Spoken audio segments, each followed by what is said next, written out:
Hello everyone, I hope you're all doing well. Today the subject of my lecture is relative pronouns and clauses. As we know that there are three kinds of these relative clauses. First one is defining, second is non-defining, and third is connective relative clause. First of all, let's have a look at defining relative clause. As we know that these describe the preceding noun in such a way as to distinguish it from the other nouns of the same class. A clause of this kind is essential to the near to the dear understanding of the noun. Sorry, this is a typo. It should be like this.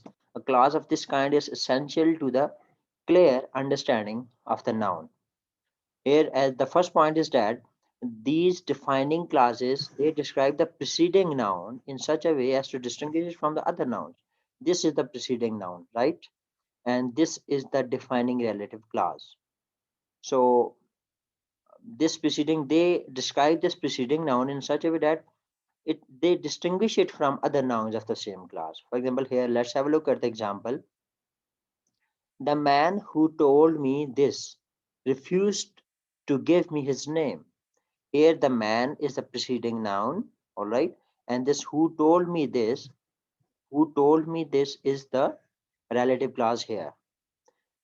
If you omit this relative clause, who told me, you will see that it's not clear what man we are talking about. So here, this relative clause, this defining relative clause defines this noun. All right. This defining relative clause tells us something about this preceding noun. So there is another rule for this defining relative clause, which is written over here. Notice that there is no comma between a noun and a defining relative clause. So you do not normally put a comma over here. All right, this comma is incorrect. You do not put comma in between the noun and the defining relative clause. Defining relative clauses usually follow the plus noun, but they can also be used with or and plus noun.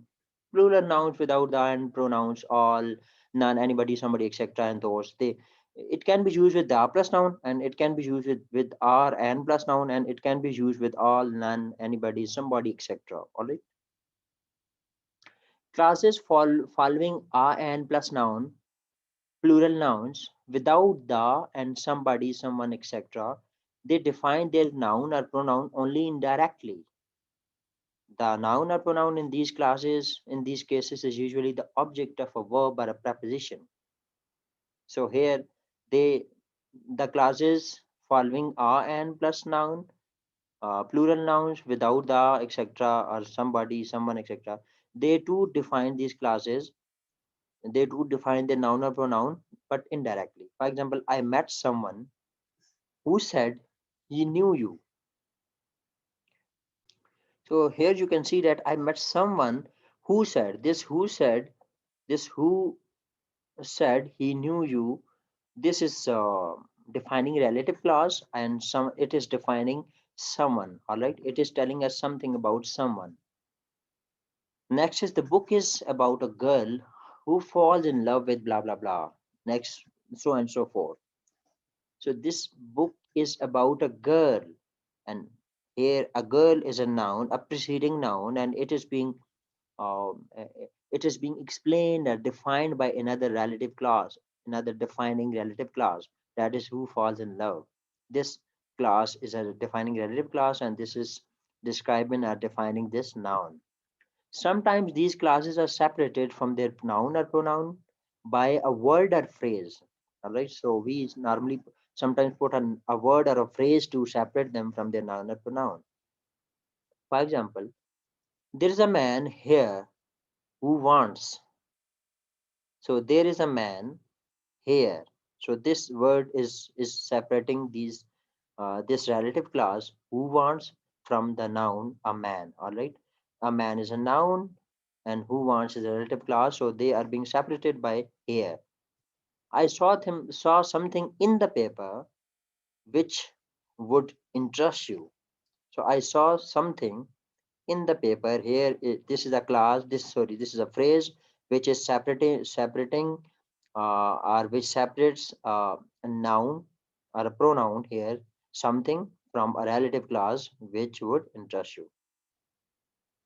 But normally, relative clauses should be placed directly after the noun or pronoun. So this is the normal rule for using relative clauses, that you normally put relative clauses directly after noun or pronoun.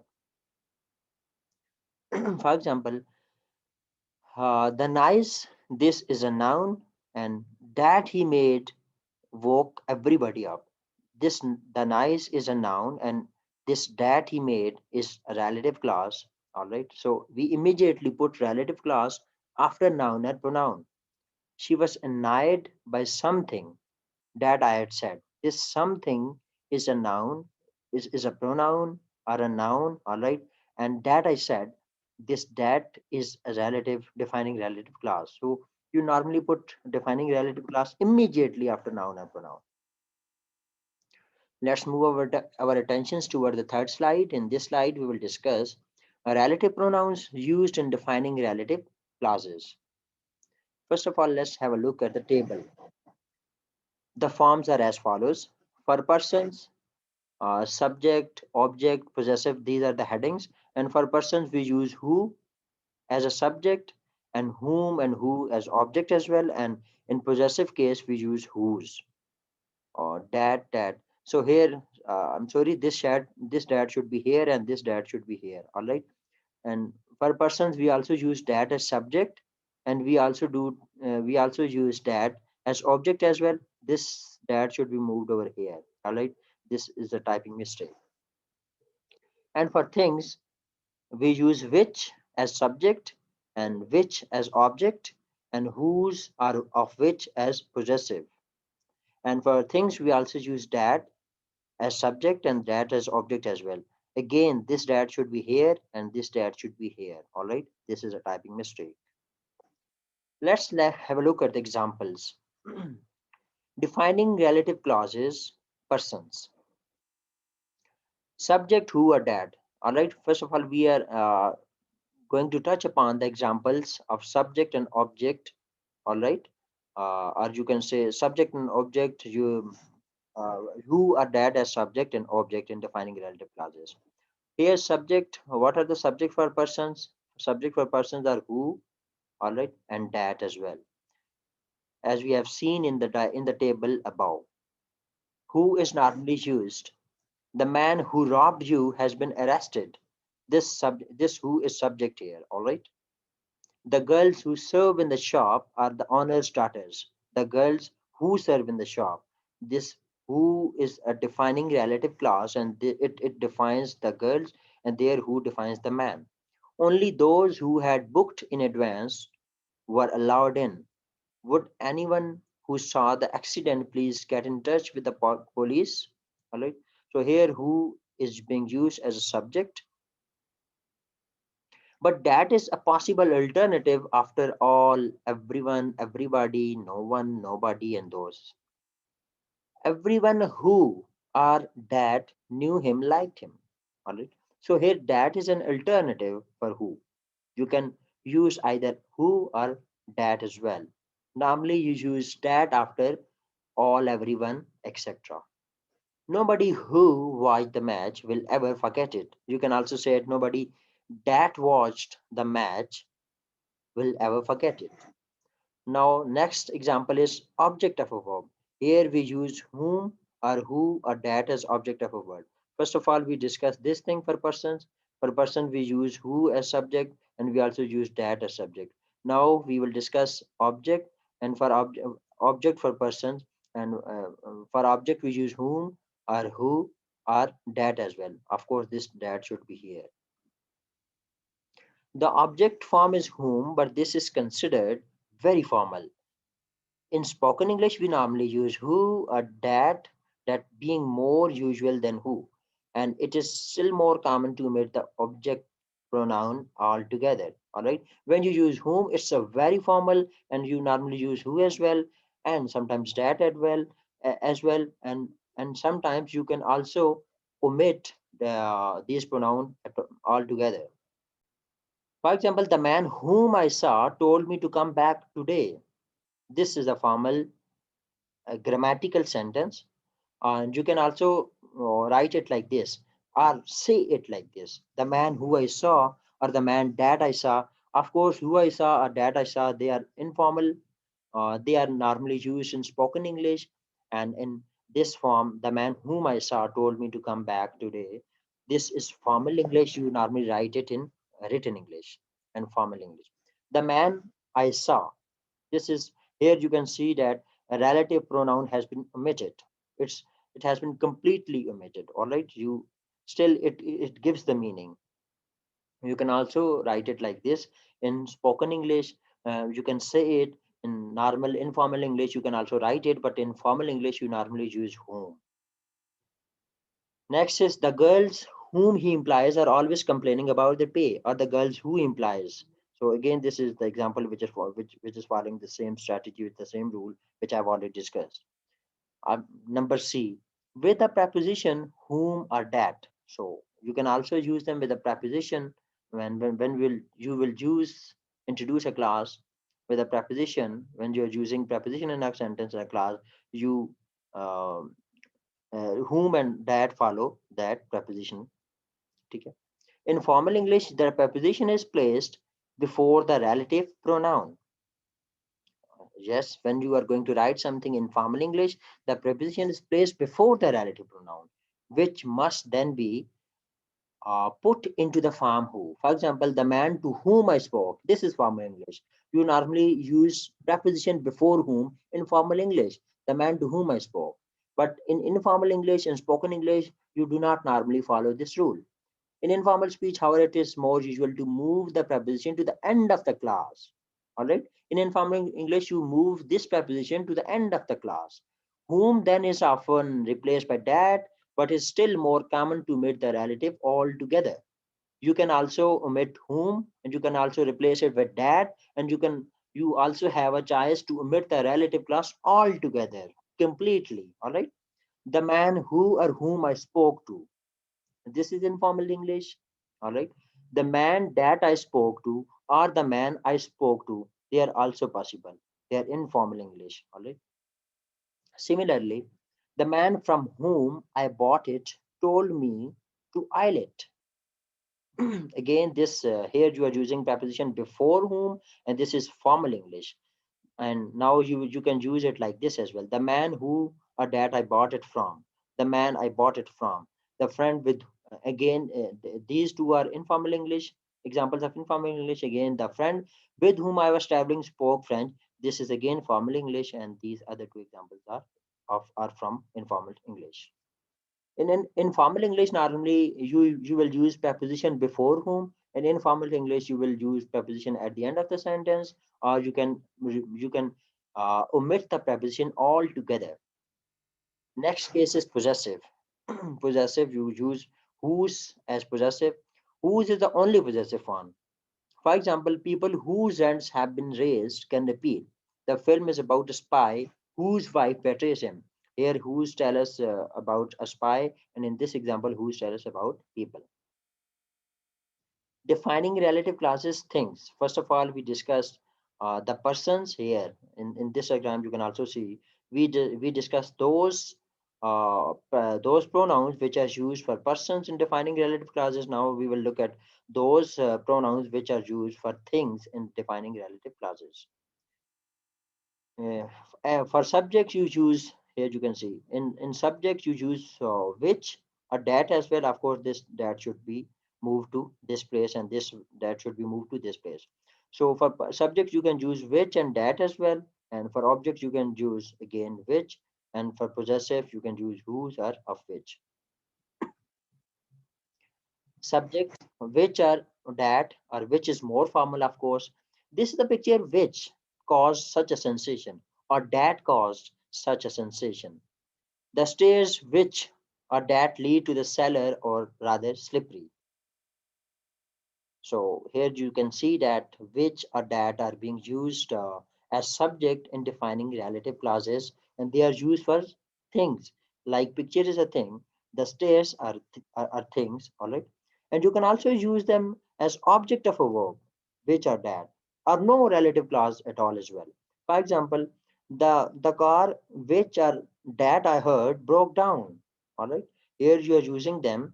You are using which or that as object of a you can say object of a verb here, which is hardly ever used after all, everything, little, much, none, and no. All right. And compounds of no are after superlatives. We do not normally use which after these, after all, everything, etc. All right. Instead, we use that or omit the relative clause omit the relative altogether. Either we use that or we omit the relative altogether if it is the object of a verb. For example, all the apples that fall are eaten by the pigs. Here we are using all the apples, so all the after all the apples we do not use which, we use that. We do not use which after all, everything, little, much, none, no, and compounds of no, or even superlatives as well. You use that after these things, these pronouns. This is the best hotel that I know. Here, the best is superlative, so you do not use which after them. This is the best hotel, which I know is wrong, all right? It's not normally used. You hardly ever use it. So you should use that after it. Object of a preposition. The formal construction is preposition plus which. What is it is more usual to move the preposition to the end of the clause using which or that or omitting the relative clause altogether. So this is the formal construction. Formal constructions you use preposition plus which, but in informal constructions you use you move preposition to the end of the clause. For example, the ladder on which I was standing began to slip. This is the formal construction. This is formal English. And whereas the ladder which or that I was standing on began to slip. This is informal, and this again is informal as well, where you are omitting the relative altogether. Next is possessive, whose plus a clause is possible, but with plus a phrase is more usual. This whose plus a clause is also possible, but this is more usual. For example, a house whose walls were made of glass. This is also possible. Whose walls, all right, but this is more usual. A house with glass walls. This is good one. This is more usual, all right, and this is kind of wordy, too wordy, but this is not too wordy. Relative adverbs when, where, why. Note that when can replace in, on, which, use of time, for example. For example, the year when he was born. So you can also say the year in which he was born. But you can also say it like the year when he was born, the day when they arrived. You can also call it like the day on which they arrived. All right. Where can replace in, at, which, use of place. For example, the hotel where they were staying. You can also say the hotel in which they were staying. All right, or at which they were staying. Why can replace for which. The reason why he used is, all right. You can also use why instead of for which. When, where, and why used in this way are called relative adverbs. Cleft sentences. It plus be plus noun and are pronoun plus defining relative clause. Here's the example. It was, here it is, this it is here. Be was is used instead of be. Is am are was were is etc. or be. All right, they are used as be. It was, and Tom is noun here. It was Tom who helped us, not Bill or Jack. All right. So this it plus be plus noun or pronoun plus relative defining relative class is also possible, and this is kind of cleft sentences as well. It was Anne that I saw, not Mary. When the object is a proper noun as about, that is more usual than who. All right. When the object is a proper noun, for example, here, it was Tom who helped us. So if the object is a proper noun as about, that is more usual, not that is more usual than who. So you normally use that if the object is proper noun. Here, that is more usual. It was Anne that I saw. With all other objects, that is the correct form. For example, It is a manager that we want to see. It was a wine that we ordered, not beer. That is usual for non-personal subjects as well. It's a speed that causes accident, not bad roads, right? This is non-personal subjects, and you can also use that for this as well. This is the end of today's lecture. This and in the next lecture we will stretch our discussion regarding these defining relative clauses. We will end it in the next lecture, and then we will also discuss non-defining relative clauses, and we will also discuss the connective relative clauses as well. Thank you very much for listening. If you have any question, please ask me in the comments below. Thank you so much.